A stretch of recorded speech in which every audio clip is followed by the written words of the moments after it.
오늘 말씀의 제목은 분명한 증거라는 제목으로 함께 말씀을 나누도록 하겠습니다. 제가 수요일에 언제 듣냐면 강도사 도시 논문이 패스되고 그 논문을 좀 요약해서 설교를 이렇게 해라 말씀하셔가지고 언제인지 기억도 안 납니다. 죄송해요. 2년 전이었어요. 3년 전이었나요? 막상 또 금요 중보기도랑 또 느낌이 다르네요. 신명기는 이스라엘을 향한 모세의 마지막 유언과도 같은 내용입니다. 신명기 내용이 그렇습니다. 전체적인 내용을 보시면 신명기는 모세가 아주 중요한 지금까지 창세기, 출애굽기, 레위기, 민수기에 있었던 내용들을 요약해서 신명기의 말씀을 전하고 있는 것이죠. 그래서 여러분들이 성경을 읽을 때 초신자들이나 성경을 잘 못 읽으시는 분들은 신명기를 먼저 읽고 다른 성경을 읽으시면, 그러니까 창세기, 출애굽기, 레위기, 민수기를 읽으시면 조금 쉽습니다. 왜냐하면 신명기는 서머리, 그러니까 정리된 내용입니다. 그래서 그걸 먼저 읽고 창세기, 출애굽기, 레위기, 민수기를 읽으시면 조금은 이해하기 쉽습니다. 신명기가 그만큼 엑기스와 같은 내용이고요. 모세의 마지막 고별 설교, 죽기 직전에 이스라엘 백성에게 하는 어떤 설교이기 때문에 아주 중요한 내용들이 많이 담겨져 있습니다. 모세는 누구보다 하나님의 마음을 하나님을 잘 알았던 사람입니다. 조금 더 구체적으로 얘기하면 모세는 하나님의 마음을 아주 잘 알았던 사람입니다. 그는 이스라엘 백성이 시내산에서 하나님께 죄를 짓고 진멸당할 위기에 처해 있을 때 그가 하나님께 기도하고 또 하나님의 마음을 너무 잘 알았기에 이스라엘을 그 어려운 상황에서 구해냈던 사람이기도 합니다. 오늘 말씀은 이스라엘이 그 땅, 즉 가나안 땅에 들어갔을 때 그것에서 과연 어떻게 살아야 하는지에 대해서 모세가 이스라엘 백성에게 당부하고 또 교훈하며 권면하고 있는 말씀입니다. 그리고 그것이 오늘 우리가 주로 살펴볼 하나님을 알아가는 데 어떤 연관성이 있다는 것을 오늘 말씀 속에서 확인할 수 있고요. 오늘 모세의 이 이야기를 통해서 우리가 더 풍성한 하나님을 발견하는 귀한 시간 되시기를 주님의 이름으로 축복합니다. 아멘. 신명기를 우리가 읽기 전에, 우리 설교를 하기 전에 먼저 확인해야 될 것이 있습니다. 그것이 무엇이냐면 하나님의 의입니다. 하나님께서 의롭다 하실 때 그것을 사전적으로 제가 네이버를 검색해서요, 하나님 의라고 검색하고 의롭다라고 검색하고 하나님의 의에 대해서 정의를 내려봤습니다. 사전적 의미는 이렇습니다. 하나님께서 스스로 정의롭기 위해 마음을 정하셨다. 이게 하나님의 의입니다. 하나님 스스로 정의롭기 위해서 마음을 정하신 것, 뜻을 정하신 것을 우리는 하나님의 의다라고 말할 수 있습니다. 신명기 안에 하나님의 의는 두 가지로 나타납니다. 첫 번째는 하나님은 자신이 하신 약속을 성취하시기 위해서 그 약속에 관해서 하나님은 의로우십니다. 또 하나님은 하나님 자신의 뜻을 이루어 가시는 그 부분에 있어서, 그 부분에 관하여서 하나님은 의로우십니다. 하나님은 약속의 성취에 있어서 의로우시고요, 하나님은 자신의 뜻을 이루어 가시는 부분에 있어서 의로우십니다. 여기까지 이해가 되시죠? 여기까지 못 따라오시면 큰일 납니다. 하나님은 이 신명기 안에서 자신이 두 가지 의를, 하나님의 의를 두 가지로 표현하는데요, 하나님은 약속을 성취하시는 부분, 그리고 또 하나님은 자기의 뜻을 이루어 가시는 분, 그것을 하나님 스스로 하나님의 의로 여기고 계시다는 사실입니다. 그리고 이 두 가지 약속은 하나님의 성취와 하나님의 뜻을 이루시는 것, 그것을 하나님은 자신의 마음을 정하고 계시다는 것입니다. 하나님께서 이스라엘 백성을 가나안 땅에 들여보내실 때 약속의 성취와 하나님의 뜻을 이루는 것을 의로 정하지 않았다면 이스라엘 백성은 가나안 땅에 들어갈 수도 없었을 것이고 많은 백성이 있지도 않았을 것입니다. 하나님께서 약속의 성취를 하나님의 의로 여기셨다라고 할 때 이 약속은 누구와 한 약속일까요?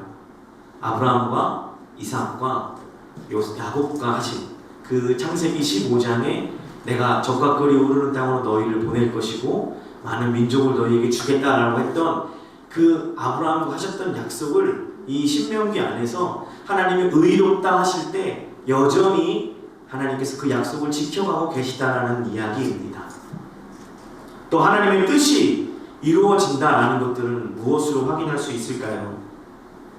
무슨 의미일까요? 물론 여러 가지가 있을 수 있지만 하나님께서 자기를 나타내 보이시는데 자기 뜻이 있다는 사실을 확인할 수 있습니다.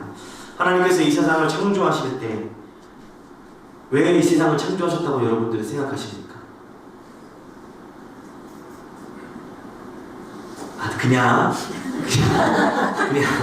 그냥 하나님이 혼자 계시니까 너무 할 일이 없어갖고 천지를 창조하신 건 아니에요. 그죠? 하나님이 천지를 왜 창조하셨냐면 이 창조하신 인간에게 하나님이 어떤 분인지를 보여주고 싶은 거예요. 나는 이런 하나님이다 라는 것들을 보여주고 싶기 때문에 하나님이 천지를 창조하신 겁니다. 이 자기 계신데요. 하나님께서는 이 구약성경, 신약성경을 통해서 통틀어 우리 가운데 자기를 나타내 보이고 계십니다. 이게 하나님의 뜻이에요. 그래서요, 자기를 나타내 보이는데 어디까지 나타내 보이시냐면 예수 그리스도까지 그분을 우리에게 보내심으로 말미암아 전 인류를 향한 하나님의 구원의 역사와 그분의 뜻이 이루어가고 계시다는 사실들을 우리 가운데 보내주시는 거예요. 보여주시는 거예요. 신명기 안에서는 이것이 하나님의 의로 표현되어 있는 것입니다. 그것들을 확인할 수 있는 것이죠. 하나님 스스로 자신을 드러내 보이고 계신 것입니다. 말씀을 좀 보도록 하겠습니다. 오늘 말씀을 보면 이제 모세는 이스라엘 백성을 향해서 규례와 법도를 지킬 것, 우상을 만들지 말 것을 강조하고 있습니다. 25절, 26절을 한번 같이 읽도록 하겠습니다. 시작. 내가 그 땅에서 아들을 낳고 손자를 얻으며 오래 살 때 만일 스스로 부패하여 무슨 형상의 우상이든지 조각하여 내 하나님 여호와 앞에 악을 행함으로 그의 노를 일으키면 내가 오늘 천지를 불러 징벌을 삼노니 너희가 요단을 건너가서 얻은 땅에서 속히 망할 것이라. 너희가 거기서 너희 날이 길지 못하고 전멸될 것이니라. 제가 얘기한 이 하나님의 의와 지금 이 말씀과 무슨 연관이 있느냐라고 보시면 차차 그것들이 밝혀집니다. 앞선 하나님의 의에 대해서 약속의 성취와 하나님의 뜻을 이루는 것이 이 신명기 안에서 하나님의 의로 여기셨다라는 것들을 머릿속에 두고요. 오늘 말씀을 좀 보시기 바랍니다. 모세는 이스라엘 백성에게 분명히 말하고 있습니다. 너희가 가나안 땅에 들어갔을 때 하나님이 정하신 규례와 법도를 지켜야 한다. 그러지 않을 경우에는 어떻다고요? 너희 날이 길지 못할 것이다 라고 말하고 있습니다. 이 내용에서 확인할 수 있는 것은 우상숭배를 금지하는 내용을 너희는 반드시 준수해야 한다라고 다시 한번 상기시키고 있습니다. 또 교훈하고 있죠. 오늘 말씀에는 아니지만 한 절 찾아보도록 하겠습니다. 동일한 말씀인데요. 신명기 6장 10절과 11절 말씀입니다. 신명기 6장 10절과 11절 말씀 271페이지에 있습니다. 같이 읽어볼까요? 시작. 내 하나님 여호와께서 내 조상 아브라함과 이삭과 야곱을 향하여 내게 주리라 맹세하신 땅으로 너희가 들어가게 하시고 내가 건축하지 아니한 크고 아름다운 성을 얻게 하시며 내가 세우지 아니한 아름다운 물건을 가득한 집을 얻게 하시며 내가 파지 아니한 우물을 차지하게 하시며 내가 심지 아니한 포도원과 감람나무를 차지하게 하사 내게 배불리 먹게 하실 때에 4장 25절 26절 말씀도 이스라엘 백성이 가나안 땅에 들어가서 너희가 어떻게 살아야 하는지에 대한 말씀입니다. 오늘 신명기 6장 10절부터 11절도 이스라엘 백성이 가나안 땅에 들어갔을 때 하나님께서 어떻게 하시겠다라는 동일한 내용입니다. 근데 그 내용이 좀 다르죠. 그죠? 앞쪽의 내용은 어떤 내용입니까? 겉면과 너희들이 그렇게 하지 말 것을 구체적으로 이야기를 하고 있습니다. 그러니까 너희들이 그렇게 했을 때 하나님께서 진노하실 것이고 너희를 심판하실 것이다. 그리고요 6장에 보면 하나님께서 약속을 기억하신다. 하나님의 의의를 드러내 보이고 계시는 것을 볼 수 있습니다. 무슨 말씀인지 아시겠죠? 이 4장에서는 4장 25절 26절에서는 하나님의 뜻이 어떻게 이루어지는지를 보여주고 있고요. 또 6장 10절과 11절에는 아브라함과 이삭과 야곱과 했던 하나님의 언약의 성취가 어떻게 이루어지고 있는 것을 보여주고 있는 말씀입니다. 모세가 이 규정을 준수하도록 교훈하고 있으며 우상 숭배를 금지하는 이유는 바로 이 두 말씀 속에서 찾고 있습니다. 무슨 의미냐면 하나님께서 이스라엘을 향한 하나님의 마음은 축복과 복을 주시고자 하는 하나님의 마음이라는 사실입니다. 다시 말해 규례와 법도를 지킨다고 이스라엘 백성이 의로워지는 것은 아닙니다. 그리고 그들이 온전히 거룩해지는 것도 아닙니다. 단지 그들은 거룩으로 한 걸음 더 가까이 갈 뿐입니다. 무슨 말씀인지 아십니까? 규례와 법도를 지킨다고 그들이 온전하여지고 의로워지는 것이 아니라는 것이죠. 그들의 구원과 하나님의 선택과 하나님의 뜻과 이들이 규례와 법도를 지키는 것과는 전혀 상관이 없다라는 말입니다. 온전히 하나님께서는 이스라엘 백성들을 향해서 내가 아브라함과 했던 약속을 지키고 있는 것이고요. 내가 이삭과 야곱과 했던 약속을 지켜가고 계시는 것입니다.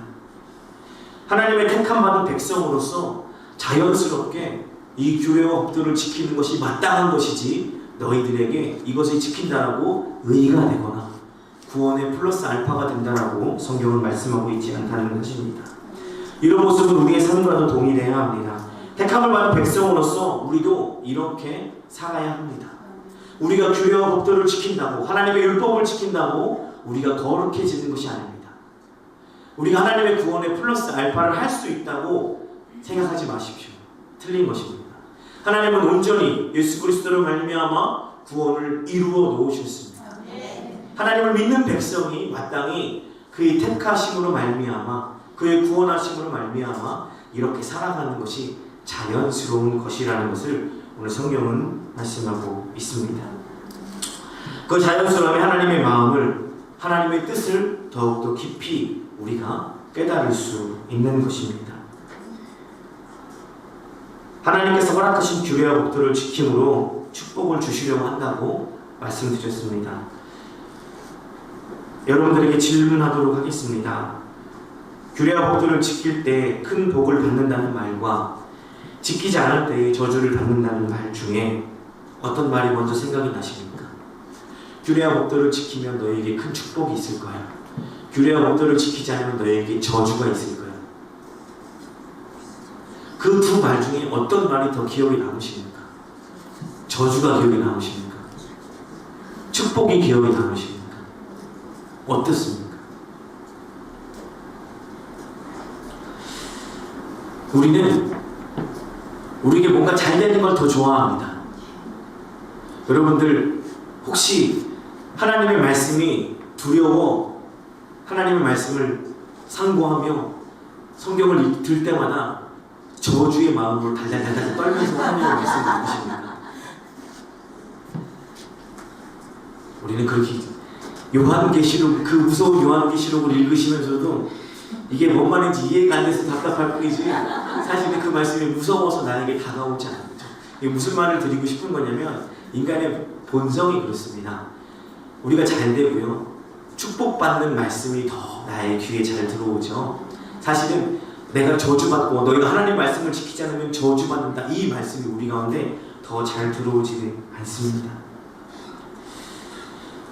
저주를 받는 것이 두려워 걱정하여 우리 삶을 올바르게 살아가기보다는 내가 축복받으려고 애를 쓰고요 축복받으려고 더 열심히 산단 말입니다.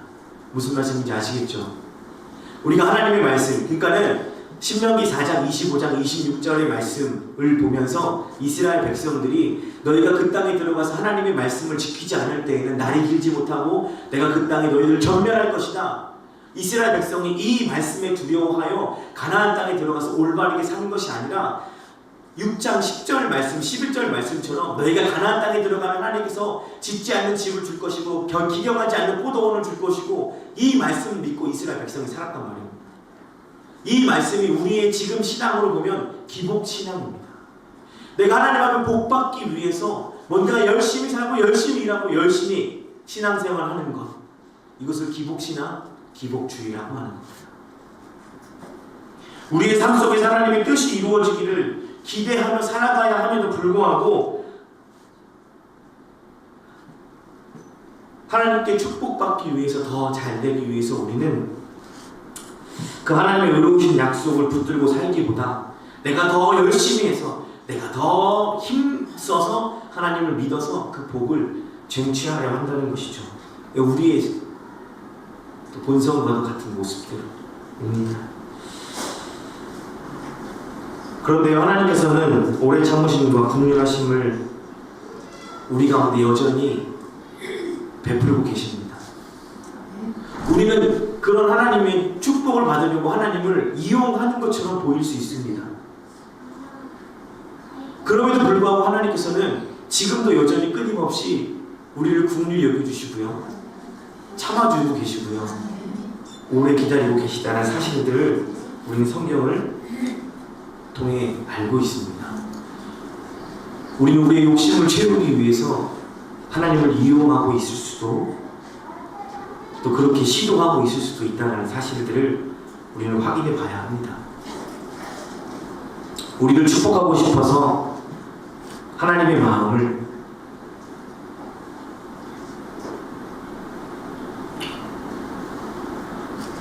이용하고 있는 것처럼 보일 수 있다는 사실입니다. 아니, 이용할 때가 있지 않습니까? 하나님의 원래의 뜻은, 이 신명기 안에서의 하나님의 의는 약속을 성취하는 것입니다. 그 약속의 성취는 무엇이냐면 창세기 15장에 있었던 내용입니다. 내가 너로 땅을 주고 젖과 끓이 흐르는 땅에 들어가겠고 너에게 큰 축복을 내려줄 것이다. 근데요, 하나님께서는 그것을 하나님의 의로 여기시고 지금도 여전히 의롭게 그 뜻을 이루어가고 마음을 정하고 계시지만, 우리는 그 하나님의 뜻을 어떻게, 나의 유익을 취하는데, 그 축복을 얻어내는데 그 하나님의 뜻을 우리가 이용하고 있다는 사실입니다. 우리뿐만이 아니라요, 이스라엘 백성이 그렇게 살았다는 사실을 성경은 증언하고 있습니다. 존 파이퍼 목사님의 책 중에 하나님은 의로우신가라는 책이 있습니다. 그 책에 하나님의 의로우심에 대해서 이렇게 설명하고 있습니다. 하나님의 진노는 하나님의 긍휼을 돋보이는 역할을 한다 라고 말합니다. 하나님의 진노는 하나님의 긍휼을 돋보이게 하는 역할을 한다라고 말합니다. 여기서 강조하고 싶은 것은 무엇이냐면, 하나님의 진노와 심판, 또 하나님의 진노와 심판, 하나님의 사랑과 긍휼을 동등한 위치에 둔다면 그것으로서 하나님 자신이 진정으로 인간에게 어떤 분인지 보여주지 못한다라고 말하는 것이죠. 하나님이 진노하실 때보다 긍휼을 베푸실 때 하나님이 더욱 기뻐하시며 하나님의 의로우심이 더욱 잘 드러난다는 말입니다. 다시 말씀드리겠습니다. 하나님은 하나님의 본질 속에, 하나님의 본성 속에 이 진노의 모습이 있습니다. 의로우심의 모습이 있죠. 그래서 이스라엘 백성들의 모든 죄를 내가 보응하겠다, 계산하겠다라고 말씀하실 때도 있습니다. 그러나 하나님은 그 진노하심이 결국 무엇을 나타내기 위한 진노하심이냐, 하나님의 긍휼하심과 하나님의 오래 참으심을 나타내시기 위한 진노라는 사실입니다. 사랑의 하나님을 드러내시기 위한 진노라는 사실인 거죠. 우리를 축복해 주시기 위해 하나님께서는 진노하시고요, 하나님께서는 의로우심을 바라신다고 하는 것입니다. 하나님께서 모세의 입을 통해서 4장 25절부터 28절까지 심판의 메시지를 증거하고 있습니다. 29절부터 나오는 내용은 그럼에도 불구하고 긍휼을 베푸시는 하나님이 등장하고 있는 것을 볼 수 있습니다.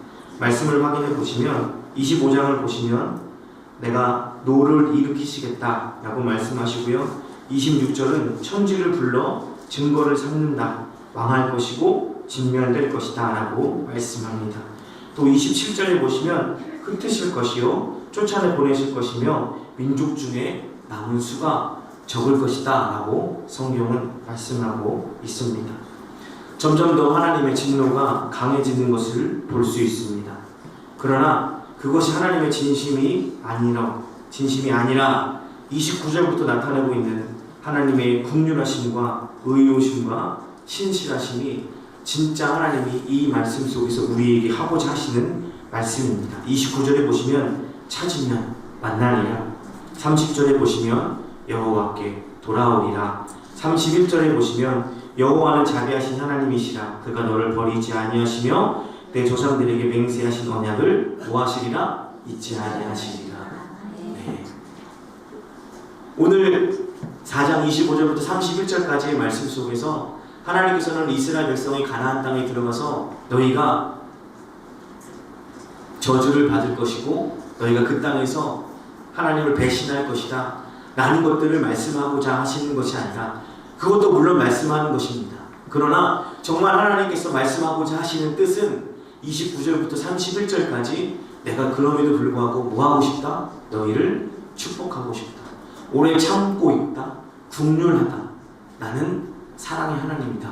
나를 말씀하고 싶은 것입니다. 하나님의 본질 자체는 사랑이시며 긍휼이시며 오래 참으시는 분이라는 사실들을 더욱더 강조하고 있는 것입니다. 오늘 말씀을 보면 우리가 또 한 가지 깨달을 수 있는 것이 있습니다.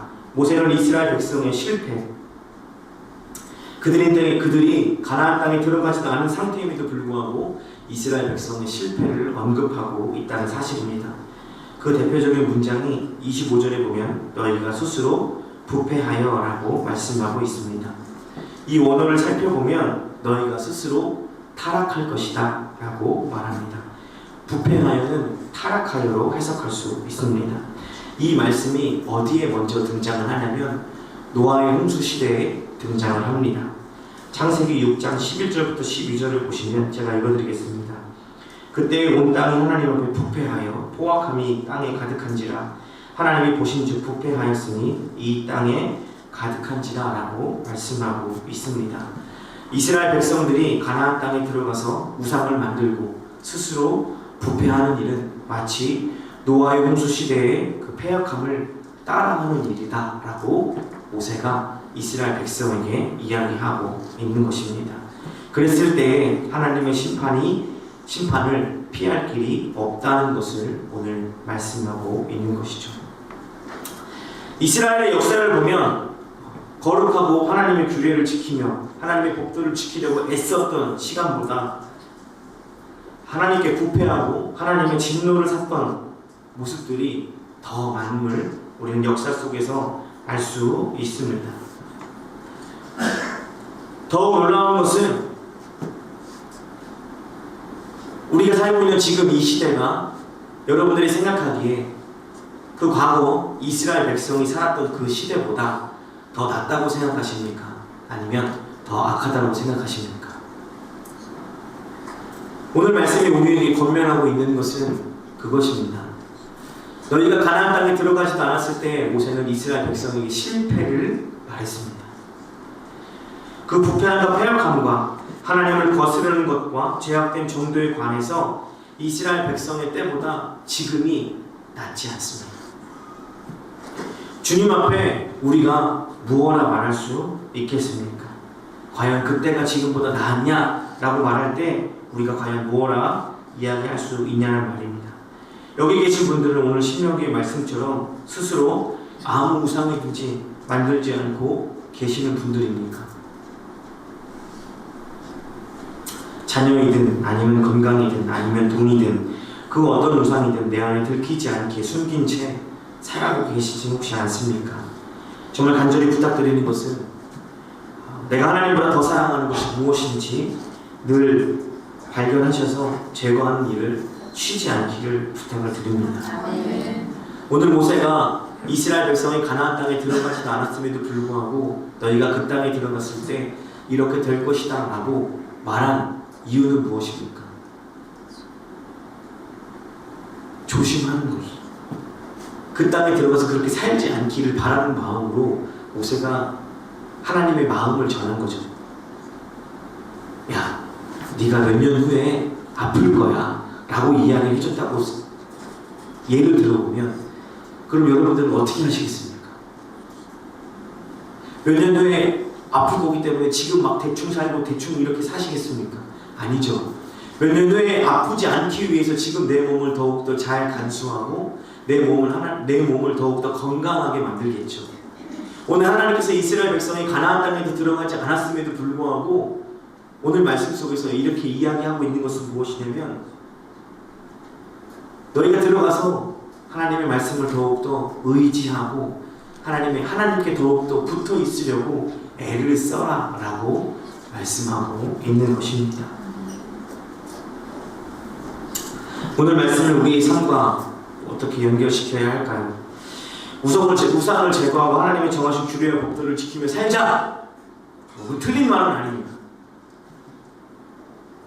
이것은 1차원적인 적용이라고 볼 수 있습니다. 오늘 말씀이 우리에게 진짜로 말씀하고자 하는 것이 무엇일까 고민을 해보면요, 앞서서도 말씀드렸던 것처럼 하나님은 우리의 부족과 부패함을 아심에도 불구하고 하나님 본질 자체가 의로우신 분이기에, 다시 말씀드리겠습니다. 하나님께서는 우리의 부족함과 우리의 부패함을 아심에도 불구하고 뭐 하신 분이라고요? 의로우신 분이다. 우리는 거기에 목숨을 걸어야 합니다. 우리를 향한 하나님의 약속의 성취와 우리를 향한 하나님의 뜻이 이루어지고 계시는, 지금도 여전히 우리의 상태와 상관없이, 우리의 부패함과 우리의 연약함과 우리의 나태함과 그 어떤 것과 상관없이 여전히 약속을 성취하고 계시고 하나님의 뜻을 이루어가고 계시는 그 하나님께 우리는 목숨을 걸어야 한다는 말입니다.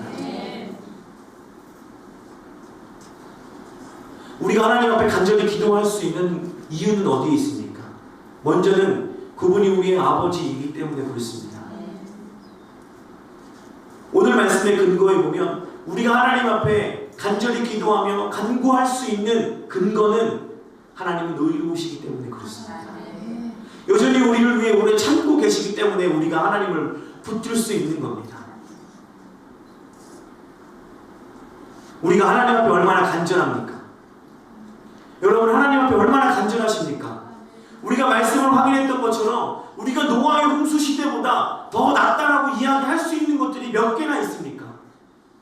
그 바벨탑을 쌓던 시대보다 우리가 낫다라고, 부패하고 패역한 시대라고, 더 나은 시대라고 말할 수 있는 근거가 몇 개나 있냐 말입니다. 성경의 말씀을 잘 묵상해 보십시오.